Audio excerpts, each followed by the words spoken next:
When a commercial tenant vacates a property, one of the key tasks that landlords face is the dilapidations survey. This process is crucial for ensuring that the property is returned in the condition agreed upon in the lease, or that the tenant compensates for any damage or necessary repairs.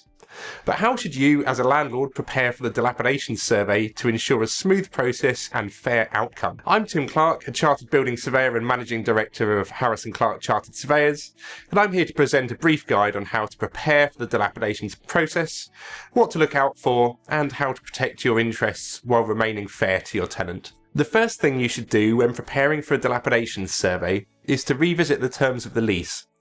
The lease will outline the tenant's repair and maintenance obligations, including general maintenance, what are the tenant's responsibilities in terms of keeping the property in good condition, end of lease obligations, are there any specific clauses detailing the condition of the property the tenant must return the property in, and any repairs they're required to carry out, alterations and improvements. If the tenant has made any alterations or improvements during their lease, do you need them to be restored to the original state? This will give you a clear understanding of what the tenant is contractually obligated to do and helps you to establish expectations for the survey. You should appoint a specialist dilapidations surveyor to review the lease documentation and to provide a schedule of dilapidations. A surveyor experienced in dilapidations claims will provide an impartial, expert assessment of the property's condition and determine whether any repairs are needed, documenting this in a schedule of dilapidations. This will detail any breaches of the lease terms or areas where repairs are required. This document is critical when negotiating with the tenant, as it serves as a record of all lease breaches. Clear communication with your tenant throughout the process is vital for a smooth transition.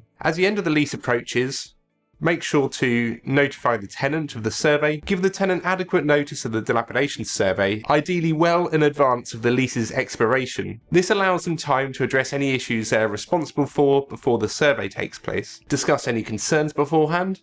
If there are any obvious areas of concern or like damage or repairs, make the tenant aware of these. It may be better to give them the opportunity to carry out repairs before the formal survey is conducted. Set expectations. Be clear about what you expect from the tenant in terms of property condition. If there are any specific repairs or tasks you want the tenant to handle, discuss this early on to avoid confusion. You will need to consider your plans for the building at lease end.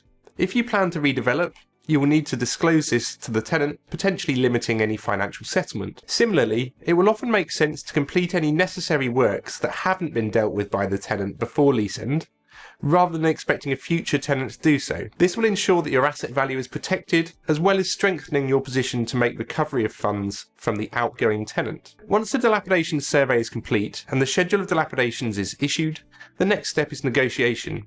You may need to discuss which repairs the tenant is responsible for and agree on the costs involved. If the tenant disputes any of the findings, be prepared to negotiate. A fair and reasonable approach can often lead to a quicker and more satisfactory resolution than engaging in a lengthy dispute. It's often in the landlord's interest to reach a quick settlement, however this is not always achievable. A dilapidations payment is to compensate a landlord for a loss, although as a landlord you still have a duty to mitigate this loss. Therefore, if an incoming tenant is willing to take on some of the previous tenant's lease liabilities, we would always advise against deferring the incoming tenant in the hope that this will maximise dilapidations recovery. You could potentially lose the incoming tenant, and certainly you'll lose out on the rent you could have taken, along with having to cover other costs like insurance and rates for the same period. Preparing for a dilapidations survey as a landlord doesn't have to be complicated, as long as you appoint an expert dilapidations surveyor, who will complete the majority of the work involved in preparing the schedule of dilapidations and negotiating with the tenant. At Harris & Clarke Chartered Surveyors, we specialise in helping landlords navigate the complexities of dilapidation surveys and claims.